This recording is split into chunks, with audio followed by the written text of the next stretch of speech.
अस्सलामुअलैकुम। आज हमारे घर में बनने लगी है जी बिरयानी। रेसिपी मैंने कहा आप लोगों के साथ भी शेयर कर दूं। तो हर किसी का अपना अपना अलग अलग तरीके से बनाते हैं, अपना तरीका शेयर कर रही हूँ। तो इसमें मैंने सबसे पहले पानी बॉयल किया है। ये चावल ज़ाहिर है बॉयल करना है, उसमें गरम मसाला और सिरका भी डाला है। चावल जब डालने हैं तब उसके साथ सिरका डालना है। और सिरके से एक तो चावल टूटता नहीं है, दूसरा ना चावल वाइट होता है, मतलब उसका कलर खिल के आता है। उसके बाद हम आ जाते हैं कौरमे की तरफ। कौरमे के लिए मैंने लिए सब्ज़ मिर्चें, प्याज, टमाटर और अदरक लहसुन का पेस्ट। और प्याज जो हैं वो मैंने चॉपर में चॉप कर लिए हैं। आपकी मर्ज़ी है, आप हाथ से कटिंग कर लें बारीक बारीक स्लाइस में या चॉप कर लें। मैंने तो ज़्यादा थे तो कटिंग करनी मुश्किल हो जाती है, इसलिए मैंने उन्हें चॉप कर लिया। इसमें भी सही नॉर्मल हो जाते हैं, ज़्यादा बारीक नहीं ना करने हमें, बहुत ज़्यादा वो जो चूरा हो जाता है फिर वो फ्राई नहीं होते अच्छे से, तो इसलिए पानी ज़्यादा छोड़ देते हैं। तो इसलिए ज़रा थोड़ा सा उसको मोटा मोटा रखना है। तो इसमें अब मैं इनको ब्राउन करूँगी। तो अमूमन लोग ना प्याज जो होता है वो ऑयल में डाल के ब्राउन करते टाइम ऊपर ढक देते हैं, जिसकी वजह से प्याज पानी छोड़ देता और प्याज ब्राउन नहीं होता, जैसे वो गलने लग जाता है और ब्राउन नहीं होता।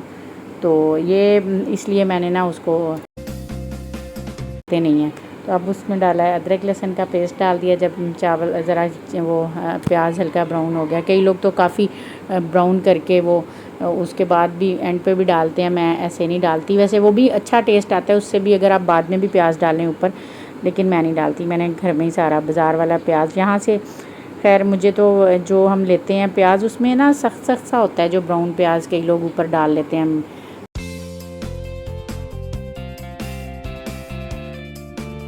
डाल के टमाटर, सब्ज़ मिर्चें और मैंने अदरक लहसुन का पेस्ट सब कुछ डाल के उसको रख दिया। और उसमें मैंने वो बिरयानी मसाले का पैकेट डाला था, लेकिन उसके अलावा क्योंकि मैंने एक ही पैकेट डाला है तो मेरा बिरयानी मेरी ज़्यादा थी, तो मैंने घर के मसाले भी डाले हैं, जिसमें सिर्फ नमक, मिर्च और हल्दी मैंने डाली है। बाकी मैंने बिरयानी मसाले का पैकेट डाला है। और घर से मैंने इसके अलावा इसमें इमली और आलू बुखारा डाला था अलग से ना। तो इसको बस हमने ना इसी तरह करके मिक्स करके, मेरी कढ़ाई छोटी है और मुझे लगा था इसमें पूरा आ जाएगा, लेकिन वो अब हिलाया ही नहीं जा रहा। तो और इसके बाद इसमें मैंने डाल दिया ऊपर दही डाल के इसको मैंने ढक के रख दिया। ये इसी दही में और टमाटर, प्याज, इन सब के पानी में चिकन गल जाएगा। इसमें ज़्यादा और पानी डालने की ज़रूरत नहीं होती। तो जब ये अच्छे से गल जाएगा तो उसके बाद इसको मैं भून लूँगी। लेकिन मैंने पतीली चेंज ही करनी पड़ी। पहले तो मैंने बड़ी कोशिश की थी कि मैं उसी में बना लूँ, लेकिन वो हिल ही नहीं रहा था, तो इसलिए मुझे चेंज करनी पड़ी। तो मैंने बड़ी पतीली में डाल लिया फिर, तो डाल के फिर अच्छी तरह भुन जाता है ना, उसमें भुनना भी नहीं था। तब चिकन मेरा गल चुका है। और अब इसमें मैंने डाले थे आलू बुखारा और इमली, और अब अच्छी तरह से भून के कौरमा बन गया।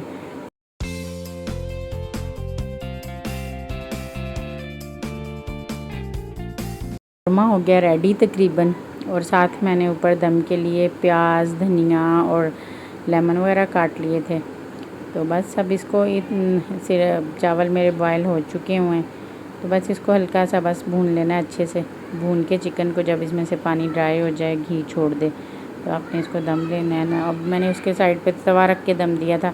मैंने कहा उतनी देर पे तवा रख दूँ, तवा थोड़ा गर्म हो जाए तो मैं इसके ऊपर पतीला रख के लेयर्स लगा लूँगी। पतीले में मैंने नीचे ना पानी डाला था हल्का सा, उससे ना स्टीम बहुत अच्छी आ जाती है ऊपर तक चावलों की ना। तो अब बस इसमें लेयर्स लगा लेनी है। हर किसी का अपना अपना तरीका होता है लेयर्स लगाने का। कुछ लोग नीचे चावल पूरे डाल के ऊपर चिकन डाल देते हैं, वो भी सही रहता है, लेकिन मैं अलग अलग लगाती हूँ। तो बस इसमें अब बस चावल डाल देने हैं। और बस बच्चे बेचैन हो रहे होते हैं, जब बिरयानी को दम लगना होता है ना, तो तब बहुत बेचैनी होती है जल्दी से बस अब दम लग जाए और हम खा लें, क्योंकि बिरयानी की खुशबुएँ पूरे घर में फैली होती हैं। और वैसे भी हम लोग गली में से भी कहीं गुजरे, किसी के घर बिरयानी पकी हो, ये चीज़ ही ऐसी है कि वो खुशबू से ही बंदे के मुंह में पानी आने लग जाता है। तो इसी तरह घर में भूख लगी ना, और नाश्ता बेशक वीकेंड पे सुबह 12 बजे किया हो, अगर बिरयानी बन रही है तो फिर तो सबको बहुत भूख लग जाती है। तो इसलिए मेरे घर में भी सबको बहुत भूख लगी हुई थी, तो मैंने जल्दी से इसको अब दम लगाया है। दम कोई 20-25 मिनट का दम भी तो लंबा होता है ना, तो वो 25 मिनट का कोई दम लगाऊंगी, उसके बाद बस रेडी हो जाएगी। और कुछ घरों में कुछ लोग ऐसे भी बच्चे होते हैं जो जी चावल नहीं खाते, तो उन्होंने रोटी खानी होती है। तो लेकिन मेरे घर में ऐसा कुछ नहीं है, तो अगर बिरयानी बनी है तो सब बिरयानी ही खा लेते हैं, कोई मसला नहीं है कि अब मुझे साथ कुछ और बनाना पड़ेगा। तो मैंने खाली यही बनाई थी और बस अब मैंने इसको लगा दिया है दम जी। और दम के बाद आपको मैं प्लेट में निकालते हुए दिखाती हूँ कि मेरी बिरयानी कितनी मज़े की बनी है। और आप भी मुझे जब बनाएंगे तो बताइएगा, और मेरी ये रेसिपीज़ आप ट्राई करके मुझे बताया करें कि कैसी लगती हैं आप। मैं तो एक एक चीज़ बताने की कोशिश करती हूँ कि सबको समझ आ जाए, जो बच्चियाँ हैं मेरी बेटियाँ हैं वो उनको भी समझ आए कि कैसे बनाते हैं, क्योंकि सब मदर्स को तो बनानी आती है, बस बच्चियाँ जो नई मेरी बच्चियाँ सीख रही हैं उनको भी समझ आए कि कैसे बनाते हैं, इसीलिए इतनी डिटेल में जाके बताती हूँ। और इसके ऊपर जी मैंने ब्राउन प्याज डालती होती हूँ, लेकिन इस टाइम नहीं डाला क्योंकि मैंने आपको पहले भी बताया कि गर्मी बहुत थी तो मेरा तो फ्राई करने को दिल नहीं कर रहा था। और ये जो कलर है ना ये लाजमी डालना होता है, वैसे डालो मुझे कोई इतना नहीं है इसमें, लेकिन मेरे घर में जो मेरी बेटी है ना उसको बड़ी सबसे ज़्यादा ये कलर की टेंशन होती है कि कलर घोल के अभी भी वो रख के गई है कि आप कलर ना भूल जाइएगा डालने के लिए, तो वो इसलिए वो अच्छा भी लगता है। तो बस अब दम के लिए रेडी है, मेरी तो बिरयानी हो गई है तैयार और हम तो अब लगे हैं खाने। और आप भी बनाइएगा और खाइएगा और बताइएगा कैसी बनी। Thank you so much. अल्लाह हाफिज़।